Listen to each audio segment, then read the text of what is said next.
বিরুদ্ধে কিছু বললে এখন 30টা ক্যামেরা আমার ভাইকে গালিগালাজ করবে, আমি আল্লাহর কাছে কি জবাব দিব? ঠিক কিনা? এই জন্য আমি কখনো আমার কোনো প্রিয় আলেম ভাইয়ের বিরুদ্ধে বলবো না। আমার ঠাঁসায় জুতা দিয়ে ডক, ঠাঁসায় মারক, আমার আব্বাসী ভাই জুতার বাড়ি খাইবার মতো অত ফিট আমার নাই। আল্লাহ আমার ভাইকে নেখায়াত দাও, সকল পীর মাশায়েখ মোবাইল লেগে দিন, সকলকে নেখায়াত দাও। ধন্যবাদ। তো ফরিমনির বিরুদ্ধে আমি কেন বলবো? আমার প্রিয় বোন বিয়া 5-6টা যায় করুক, যদি সে শেষ মুহূর্তে ক্ষমা চায় আল্লাহর কাছে, করতে পারেনি, যদি আল্লাহর কাছে চোখের পানি ছাড়ি দিই, আল্লাহরে বলে আল্লাহ কেমনে কেমনে মালেডি কামাইছি তুমি তো জানো।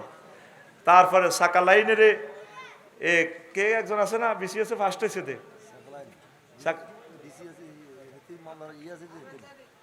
না না না, আরে কোন একটা ম্যাজিস্ট্রেট সাকলাইন নেই, আল্লাহ কার কার মাল কেমনে আতাইছি। আর আমার মাহিয়া আফা এই যে একজনের বিয়ে করে 3 মাসটায় কোটি কোটি টাকা আতাই লাইল, এরা যদি আল্লাহর কাছে ক্ষমা চায়, আল্লাহ বিয়ে সাথে কি উদ্দেশ্যে বলছি তুমি জানো, গড় করি বেল্লাই না তাকে মাল্লা তাই বেল্লাই আরো রব কয়টা টাকা আর খাই যাবো, টিয়া তো তোমার দুনিয়াতে থাকবো, তুমি আমাকে মাফ করে দাও। যদি তারা চোখের পানি ছেড়ে দিয়ে ক্ষমা চায়, তাদের হকগুলো বুঝাই দেয়, আল্লাহ তাদেরকে মাফ করবো। ঠিক কিনা? তা আমি আমার পরিমণি প্রিয় বোনের বিরুদ্ধে কেন বলবো? তিনি আমার জুনিয়র বোন, আমি কেন বলবো? আমার প্রায় ওয়াজে নায়ক নায়িকাদের পক্ষে আমি কথা বলি। কেন বলি আবার বুঝছনি?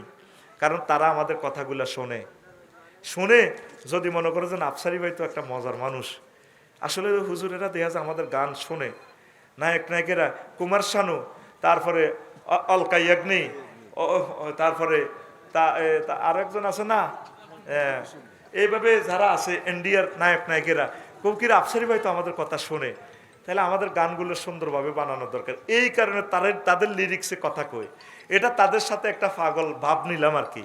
এটা হলো হেদায়েতের একটা, আমার ট্যাবলেট বেচার একটা কৌশল। আল্লাহু আকবার। এই যে তারা কথাটা শুনবে আমার পরিমণি বোন, আল্লাহ আমার প্রিয় বোনকে ইসলামের জন্য কবুল করো। এত সুন্দর মানুষের একটা ছেলে যদি আলেম হয়, বেড়া খানায় কাবার ইমাম হয়ে যাবে ইনশাল্লাহ। কেন আমি বিরুদ্ধে বলবো? নো, আমি তাদের পক্ষের লোক। I love you.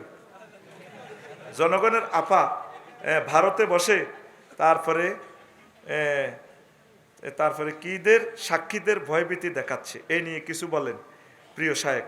না, আমি আশা করি তিনি তওবা করবেন, দেশবাসীর কাছে ক্ষমা চাইবেন। যতগুলো আলেমের উনি হত্যা করছে, তিনি বলুন বলে আমি ভুল করেছি, আমি 1400 ছেলে মেয়েকে হত্যা করছি, আমি ভুল করেছি, আপনারা আমাকে মাফ করেন, আমি আপনাদের সাথে মিলেমিশে চলতে চাই, জান্নাতে যেতে চাই, এখনো সুযোগ আছে। কথা ঠিক কিনা? আমি তার বিরুদ্ধে নয়, আমি তার পক্ষের লোক।